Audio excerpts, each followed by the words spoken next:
ખેડૂત મિત્રો નમસ્કાર. કૃષિ શાળા યુટ્યુબ ચેનલમાં આપનું સ્વાગત છે. આજના વિડીયોમાં આપણે પીએમ કિસાન સન્માન નિધિ યોજનામાં 2000 રૂપિયાના હપ્તા જમા થયા કે કેમ અને ના થયા હોય તો શા માટે જમા નથી થયા તેની સંપૂર્ણ માહિતી મેળવીશું. પીએમ કિસાન યોજનામાં 2000 રૂપિયાના હપ્તા જમા ના થયા હોવાને કારણે ખેડૂત મિત્રો ઘણી મૂંઝવણ અનુભવતા હોય છે. તો આજના આ વિડીયોમાં આપણે ઘરે બેઠા મોબાઈલ કે કમ્પ્યુટરથી જાતે જ 2000 રૂપિયાના હપ્તા શા માટે જમા નથી થયા તે અંગેની સંપૂર્ણ માહિતી મેળવીશું. તો આ વિડીયો અંત સુધી જોવાનું ચૂકશો નહીં. જો તમે આ ચેનલ પર નવા હોવ તો ખેતીલક્ષી સાચી, સચોટ અને વૈજ્ઞાનિક માહિતી આપતી આપણી આ કૃષિ શાળા ચેનલને સબસ્ક્રાઇબ કરવાનું ભૂલતા નહીં. પીએમ કિસાન યોજનાનું સ્ટેટસ ચેક કરવા માટે આપની પાસે આધાર કાર્ડ અને આધાર કાર્ડ સાથે લિંક કરાયેલ મોબાઈલ નંબર હોવો જરૂરી છે. પીએમ કિસાન યોજનાનું સ્ટેટસ ચેક કરવા માટે આપણે આપણા મોબાઈલ કે કમ્પ્યુટરમાં કોઈ પણ સર્ચ એન્જિનની મદદથી pmkisan.gov.in સર્ચ કરીશું. તેમાં હોમ પેજ પરના નો યોર સ્ટેટસ વિકલ્પ પર ક્લિક કરીશું, જેમાં આપની પાસે રજિસ્ટ્રેશન નંબર માંગવામાં આવશે. પરંતુ જો આપની પાસે રજિસ્ટ્રેશન નંબર ન હોય તો ઉપર આપેલ નો યોર રજિસ્ટ્રેશન નંબર વિકલ્પ પર ક્લિક કરીશું, જેમાં આપને બે વિકલ્પ જોવા મળશે, મોબાઈલ નંબર અને આધાર નંબર. આપ જે વિકલ્પ દ્વારા રજિસ્ટ્રેશન નંબર જાણવા માંગતા હો તે વિકલ્પ પસંદ કરવો. જેમાં આપણે મોબાઈલ નંબરના વિકલ્પમાં મોબાઈલ નંબર દાખલ કરી બાજુમાં રહેલ કેપ્ચા કોડ દાખલ કરીશું. ત્યારબાદ આપના મોબાઈલમાં 4 અંકનો ઓટીપી આવશે, જે એન્ટર ઓટીપીના બોક્સમાં દાખલ કરી બાજુમાં આપેલ ગેટ ડિટેલ બટન પર ક્લિક કરીશું. ગેટ ડિટેલ પર ક્લિક કરવાથી આપને રજિસ્ટ્રેશન નંબર અને નામ જોવા મળશે.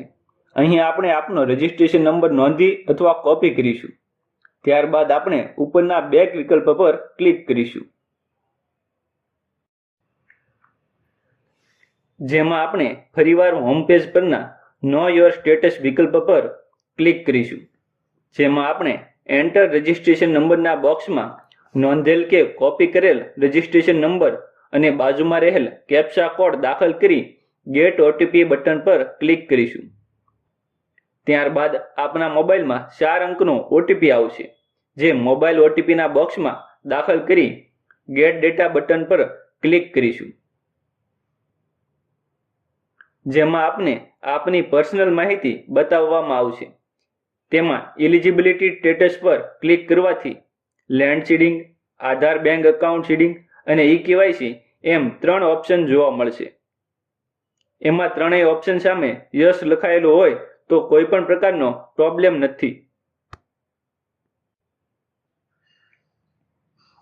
પરંતુ જો 3 માંથી કોઈ પણ ઓપ્શન સામે નો લખાયેલું આવે તો તે માટેની ઘટતી પ્રક્રિયા પૂર્ણ કરવાની રહેશે.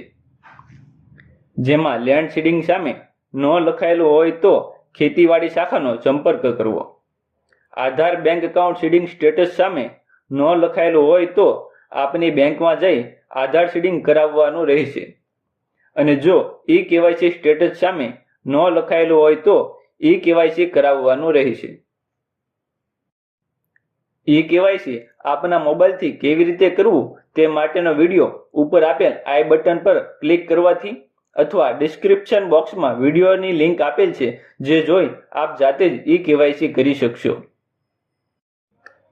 આપના 2000ના કેટલા હપ્તા અને કઈ બેંકમાં જમા થયા છે તે પણ વ્યૂ એકાઉન્ટ ડિટેલ બટન પર ક્લિક કરવાથી જોઈ શકાશે. ખેડૂત મિત્રો, આપને આ વિડીયો પસંદ આવ્યો હોય તો લાઈક કરો અને વધુમાં વધુ ખેડૂત મિત્રો સુધી શેર પણ કરજો. આપના કોઈ પણ પ્રશ્ન અને અભિપ્રાય અમને કોમેન્ટ બોક્સમાં લખી જણાવશો. વધુ માહિતી માટે આપ આપના ગ્રામ સેવક શ્રી, વિસ્તરણ અધિકારી શ્રી ખેતી, જિલ્લા ખેતીવાડી અધિકારી શ્રીની કચેરીનો સંપર્ક કરી શકશો.